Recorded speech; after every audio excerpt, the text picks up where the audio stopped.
네, 안녕하십니까. 목자 마이클입니다. 예, 오늘도 아버지의 기도로 시작으로 해서 하겠습니다.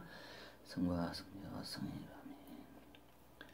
하늘에 계신 우리 아버지, 아버지의 이름이 거룩히 여김을 받으시고 아버지의 나라가 오시며 아버지의 뜻이 하늘에서와 같이 땅에서도 이루어지소서. 오늘 저희에게 일용할 양식을 주시고 저희에게 잘못한 일을 저희가 용서하오니 저희 죄를 용서하시고 저희를 시험에 들지 말게 하시며 다만 악에서 구하소서. 아멘. 아버지께 나라와 권능과 영광이 영원히 있나이다. 아멘. 호산나 주님의 이름으로 오시는 분은 복되시어라. 아멘. 네, 안녕하셨습니까? 오늘은 저번에 미처 말씀드리지 못했던 부분, 포도원의 품꾼들에 대한 비유, 이 부분에 대해서 제가 마저 말씀을 드리겠습니다. 먼저 20장 10절부터 그러나 처음에 온 자들은 와서 자기들의 더 받을 줄 알았는데 자기들도 마찬가지로 각각 1데나리온씩 받았으므로 그것을 받은 뒤에 그 집 주인을 향해 투덜거리며 이르되 마지막에 온 사람들이 1시간만 일하였는데 당신이 그들의 짐과 낮의 열기를 견딘 우리와 같게 대우하셨나이다 하니 그가 그들 중에 한 사람에게 응답하여 이르되 친구여 내가 네게 잘못한 것이 없노라. 네가 나와 1데나리온을 합의하지 아니하였느냐. 네 것을 가지고 네 길로 가라. 내게 준 것과 똑같이 내가 마지막에 온 이 사람들에게도 주리라. 이렇게 또 예수님께서 말씀하십니다. 예, 이 말씀은 그렇죠. 우리가 알고 있는 하늘의 뜻은 사실 전혀 모르죠. 우리가 참 많이 예수님 말씀을 듣고 읽고 깨우치려고 노력을 해도 참 어떨 때는 알듯하다가도 어떨 때는 잘 이해하기 힘든 부분이 있습니다. 그러나 이 부분은 또 이제 말씀드릴게요. 15절입니다. 내가 내 것을 가지고 내 뜻대로 하는 것이 법에 어긋나느냐?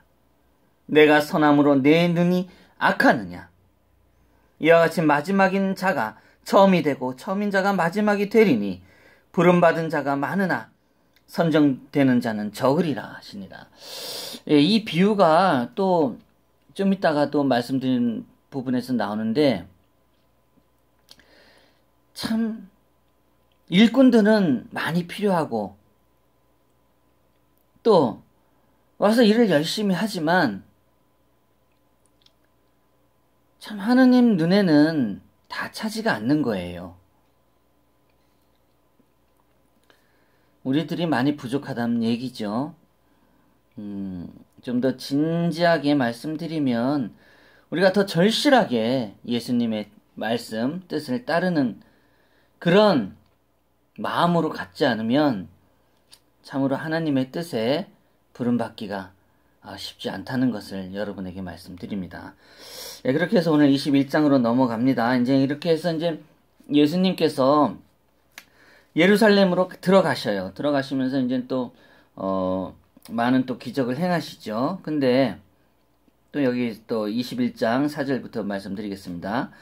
이 모든 일이 일어난 것은 대언자를 통해 말씀하신 것을 성취하려 하심이라 일렀으되 너희는 시온의 딸에게 이르기를 보라 네 왕이 내게 임하시느니라. 그분은 온유하사 나귀 위에 앉으시되 나귀 새끼 곧 어린 순나귀 위에 앉으시니라 하라 하였느니라. 6절 그 제자들이 가서 예수님께 자기들에게 명령하신 대로 행하여 나귀와 나귀 새끼를 끌고 와서 자기들의 옷을 그것을 위에 얹고 그분의 위에 태우니 8절 매우 큰 무리가 자기들의 옷을 길에 펴고 다른 이들의 나뭇가지 가지를 베어 길에 흩어 깔며 앞에서 가고 뒤에서 따르던 무리들이 외쳐 이르되 호산나 다윗의 자손이여 찬송하리로다. 주의 이름으로 오시는 이여 가장 높은 곳에서 호산나 하더라.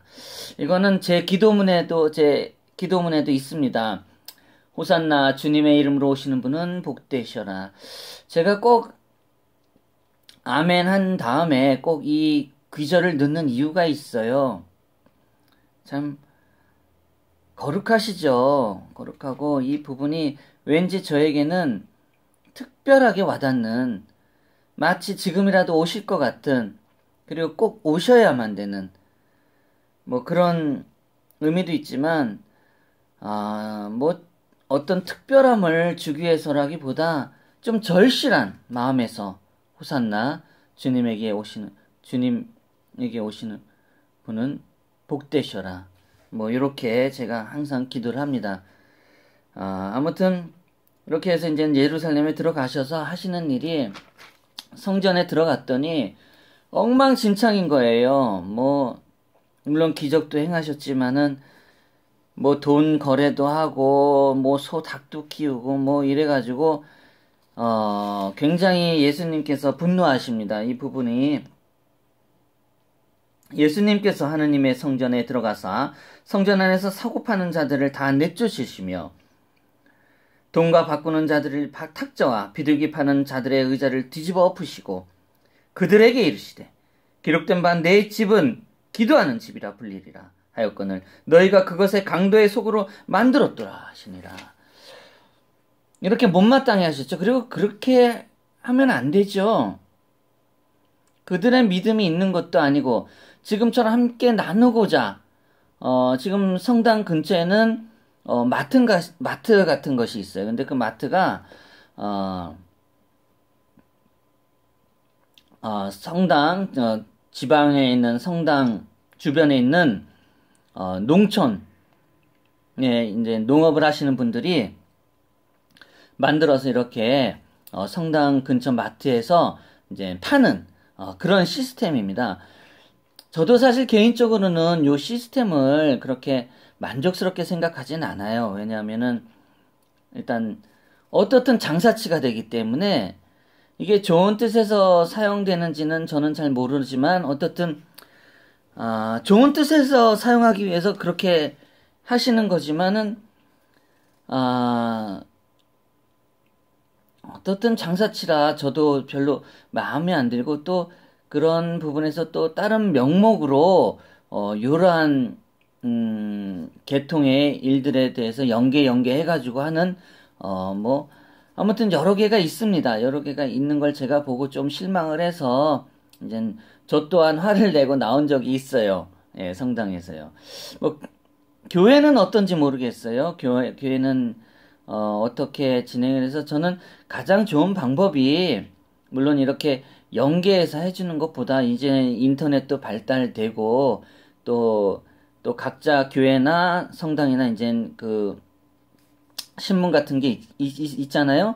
거기에서 이제 사고 팔고 이렇게 개인적으로 행하고 좀 성전은, 교회는 아무래도 이런 장사 속에서 조금 벗어나는 것이 맞지 않는가 하는 제 개인적인 생각을 말씀드립니다. 예, 오늘도 말씀드린 것이만은 또 초반에 또 이렇게 나가다 또 이제 나중에 말씀 못 드리면 안 되니까 빨리빨리 하겠습니다. 좀 불편하시더라도 이해해 주시고요. 그 다음 이제 왕과 무화과 나무를 말림, 이런 내용이 있는데, 이거는 이제 예수님이 이제 조금 이제 시장하셨던 것 같아요. 그래서 이제 지나가다가 무화과 나무가 있는데 열매가 하나도 열리지 않는 거예요. 그래서 이제 거기에 이제 무화과 나무에 저주를 내려가지고 이제 단 하나의 이제 열매도 못 맺게 이렇게 저주를 내리신데, 그 의미는 예수님께서 이제 말씀하십니다. 21절. 예수님께서 그들에게 응답하여 이르시되 진실로 내가 너희에게 이르노니 만일 너희가 믿음이 있고 의심하지 아니하면 무화과 나무에 일어난 이런 일을 할 뿐 아니라 이산더로 옮겨져서 바다에 빠지라 하여도 그대로 될 것이요 너희가 믿고 기도할 때 무엇이든 구하든 모든 것을 받으리라 하시니라. 이렇게 무화과 나무를 이제 그렇게 저주하시지만 다른 큰 의미가 있었던 거죠. 이 부분도 형제님들 또 엄마 아빠 분들이 잘 한번 읽어보셨으면. 참 예수님 말씀은 정말 고귀해요. 예, 정말 소중합니다. 예, 한번 제가 전달할 때 조금 억양도 그렇고 제가 조금 버벅거리죠. 너무 죄송한데 이런 부분에는 한번 찾아보시고 한번 함께 해주시는 그런 시간을 가졌으면 고맙겠습니다. 예, 그렇게 이제 또 유대인 지도자들의 왕의 권위를 의심하는 부분, 이 부분도 있어요. 이제 예수님께서 그들에게 대답하여 이르시되 나도 너희에게 한 가지를 묻겠노니 너희가 그것을 내게 말하면 나도 무슨 권위로 내가 이런 일을 행하는지 너희에게 말하리라. 그러니까 이 말씀은 이제 그분께 성전에 들어가셨는데 그분께 수제사장들과 이제 백성의 이제 장로들이 그분에게 나아가 이제 말합니다. 당신이 무슨 권위로 이런 일을 행하느냐 이렇게 얘기를 하죠. 그랬더니 이제 예수님이 말씀하시죠. 요한의 침례가 어디로부터 왔느냐? 하늘로부터 왔느냐? 사람들에게서 났느냐? 하시며 그들에게 너무 유명한 말씀이죠.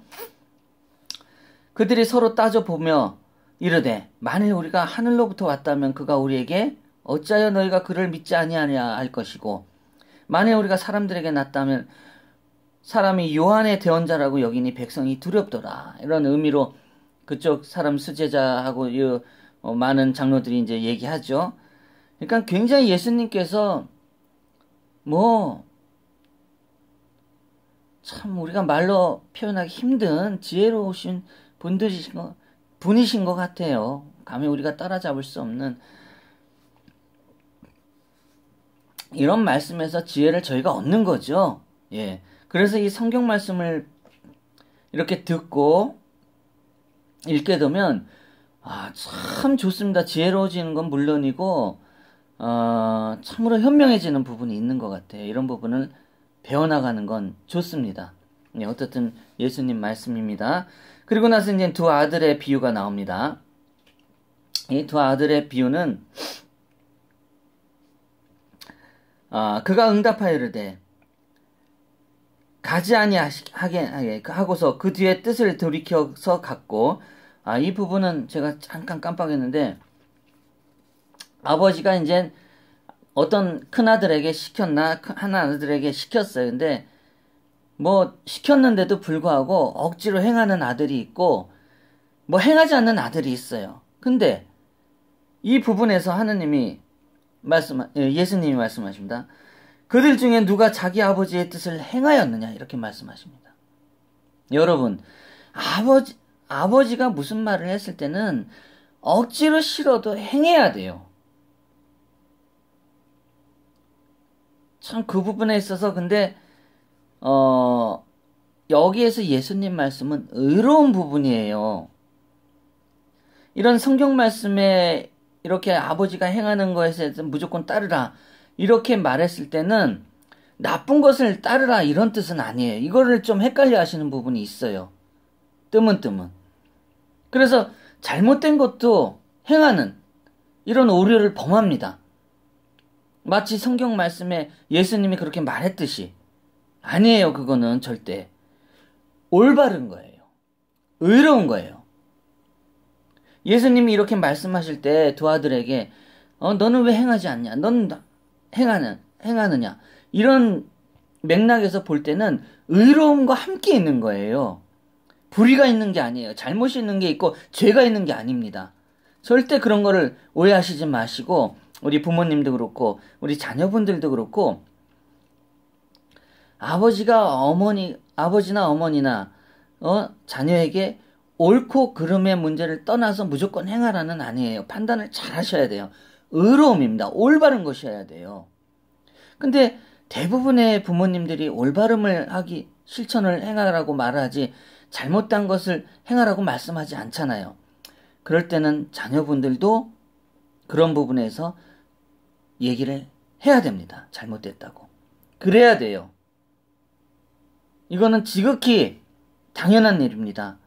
우리 아들들에게 어리석음을 주지 마세요. 우리 자녀들에게 어리석음 물리지 마세요. 그러니 부모님들 우리 자녀들에게 교육적으로 뭘 할 때는 정말 의로움으로 함께 이끌어 가셔야 됩니다.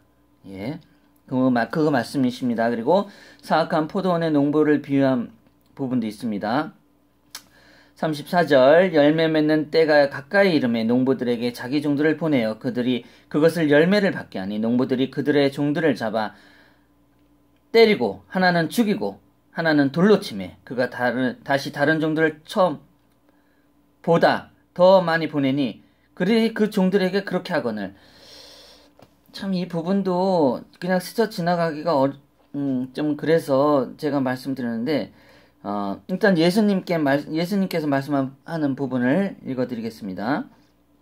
42절 예수님께서 그들에게 이르시되 너희가 성경 기록에서 건축자들의 버린 돌 바로 그 돌 모퉁이의 버릿돌이 되었나니 이것은 주께서 행하신 것이요 우리 눈에 놀랍도다 한 말씀을 결코 읽어본 적이 없느냐.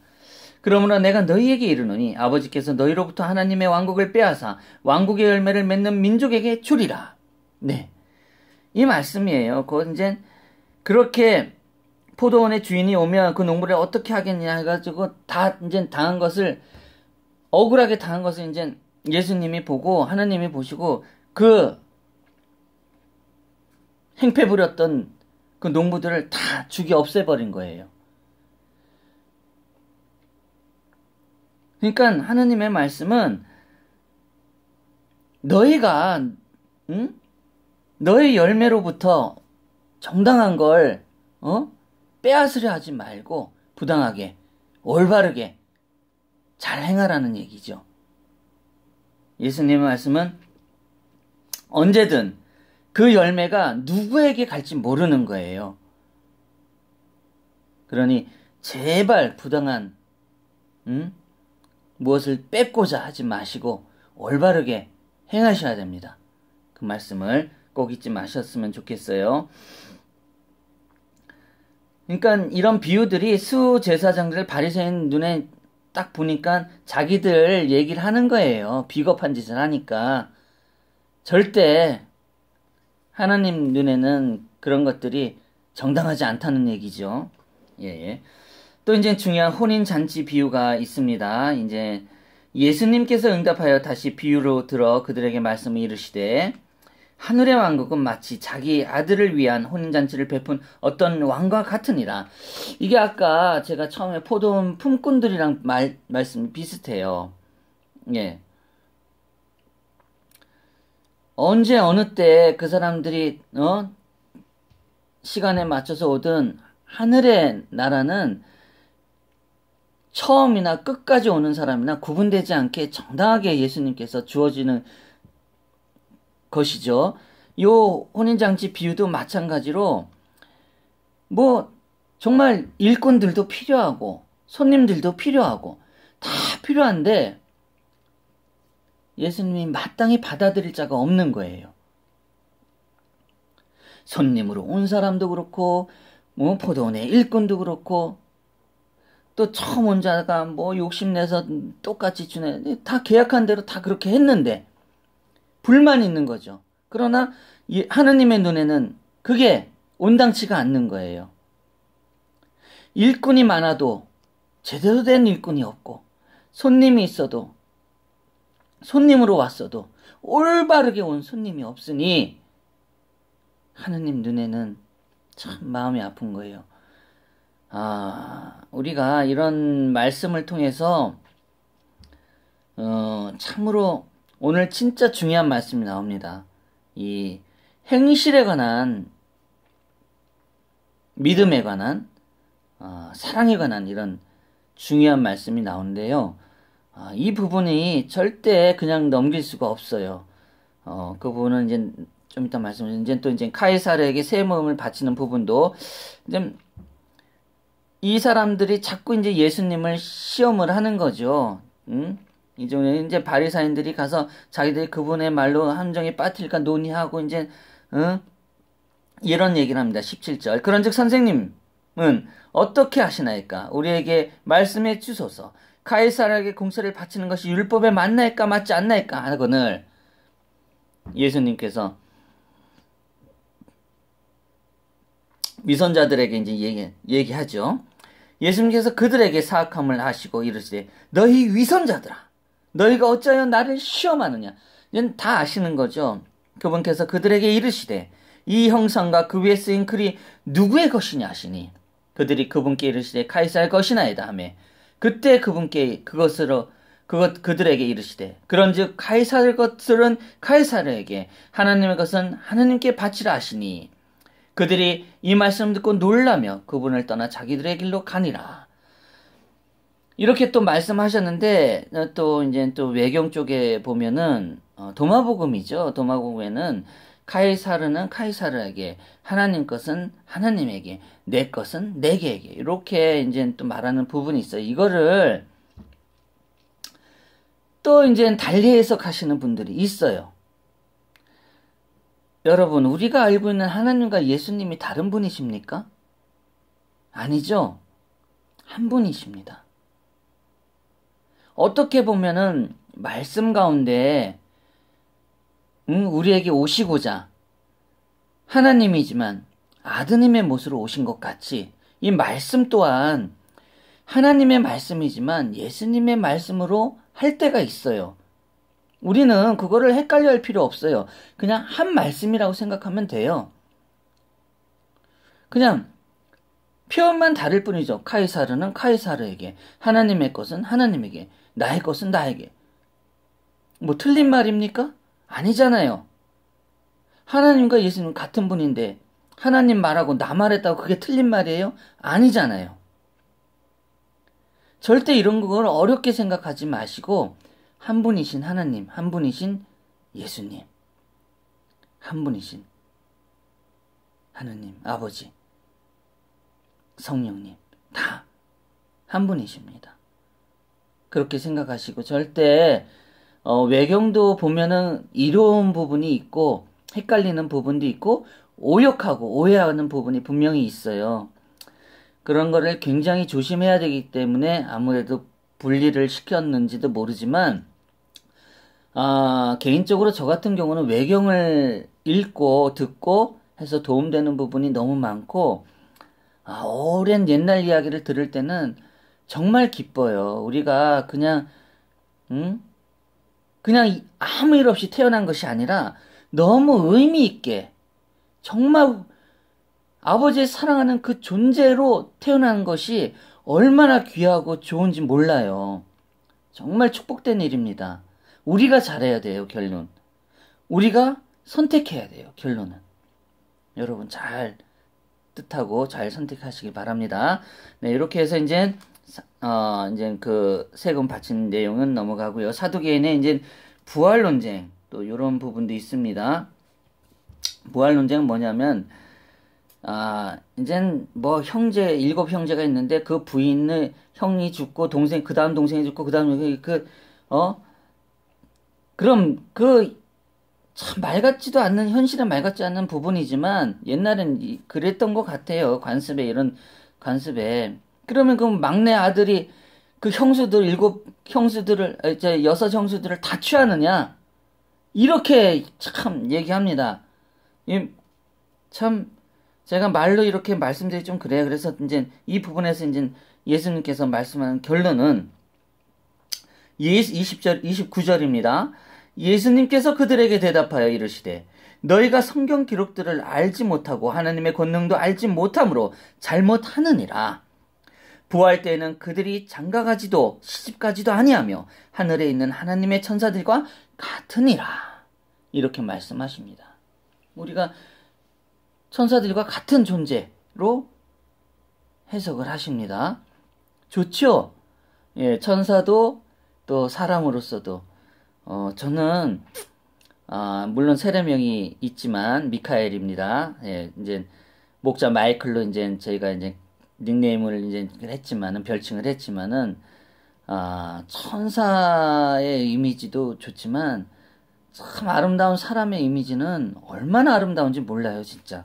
이미 천사는 정해진 부분이 있다고는 하지만 사람은 그렇지 않은데 에녹 같은 경우 그리고 엘리야 같은 경우는 죽음을 이루지 않고 하나님께서 직접 올리셨잖아요.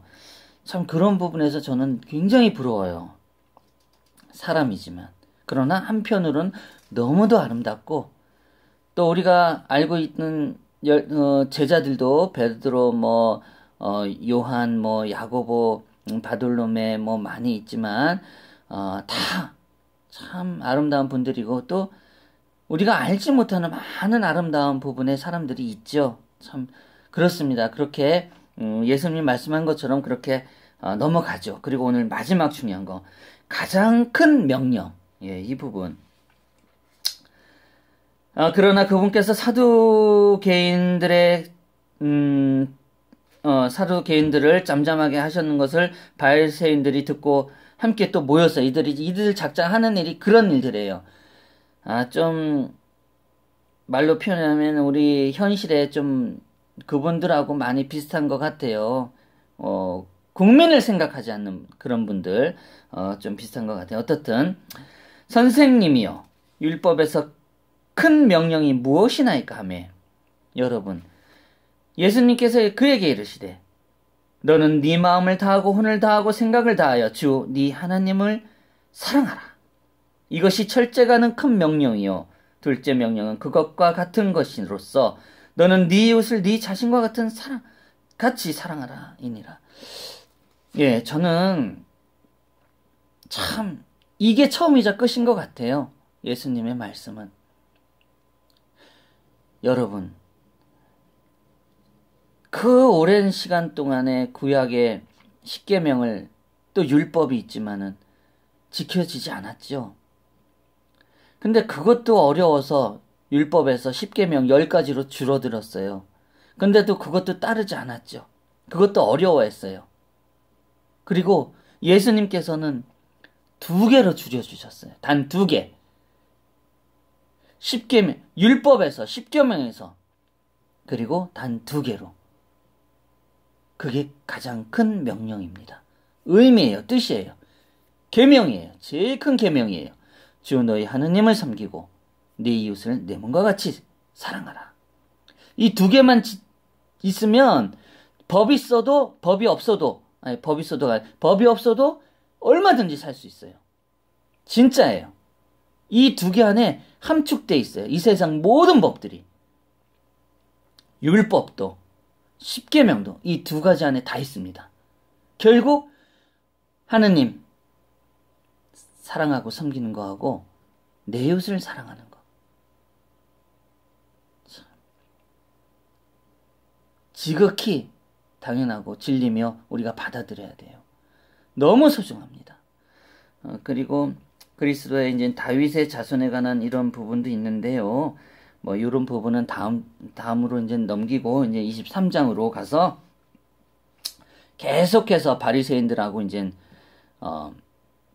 싸우는 그런 부분으로 이어집니다. 참 오늘은 정말 귀한 말씀이에요. 이게 제가 구약부터 시작해서 지금 마태복음도 하고 있지만은 또 다음에 로마서까지 계획하고 있지만은 결국에는 오늘의 이 말씀과 같이 주 너희 하나님 섬기는 거하고 우리의 하나님 아버지 한 분 섬기는 거하고 내 이웃 사랑하는 거 그거 2가지가 정말 중요합니다. 네. 여러분 잊지 마시고요. 우리 가족도 그렇고 이웃도 그렇고 친구분들 그렇고 모두가 아버지의 믿음 속에서 우리가 서로 사랑하고 살면 정말 너무 제약이 많잖아요. 법이 지켜지지 않으니까 줄줄이 생기잖아요. 이게 기본적으로 사람 됨됨이가 잘못됐다는 얘기거든요. 틀렸다는 것이거든요. 참 이 2가지의 계명으로 정말 살았으면 좋겠어요. 예. 예, 마무리 기도하고 마치겠습니다. 안녕히 계세요. 예수님 아버지 우리 오늘 말씀을 통해서 가장 2가지 중요한 2가지를 말씀해 주셨습니다. 아버지께서 기적을 행하시고 또 바리새인들과 싸우고 사두개인 또 장로들하고 지혜의 싸움에서 모두 이기시고 그들에게 들을 게 있으면 들어라 하는 식으로 말씀을 해주셨음에도 불구하고 그들은 온통 끝까지 싸움으로 몰아가고 시기와 질투와 한없는 미움으로 끝까지 가고 있습니다. 아버지의 계명은 우리 주 예수 그리스도 아버지 하나님을 사랑으로 섬기는 거며 내 이웃을 사랑하는 것입니다. 아버지, 우리 이 땅에 지금은 그런 바리새인들과 같이 하는 사람들과 또 살고 있으며 그렇지 않은 아버지의 믿음으로 살아가는 진실된 믿음으로 살아가는 어린 양들이 있습니다. 아버지 함께해 주시고 오늘 이 말씀을 통해서 우리 형제 자매들 또 이웃분들 부모님들 우리 어린이 친구분들 모두가 더 절실하게 아버지의 믿음과 사랑 속에서 내 이웃을 사랑하는 그런 마음으로 살아가길 간절히 기도합니다. 그러함으로써 우리가 진실로 회개함으로써 지금의 이 어두운 지금 이 상황을 인내하고 극복하고 경험하고 또 새로운 소망으로 이룰 수 있도록 이끌어 주옵소서. 예수님 사랑해요. 아버지 사랑해요. 사랑을 감사합니다. 아멘. 호산나 주님의 이름으로 오시는 분은 복되시라. 아멘. 예, 안녕히 계세요.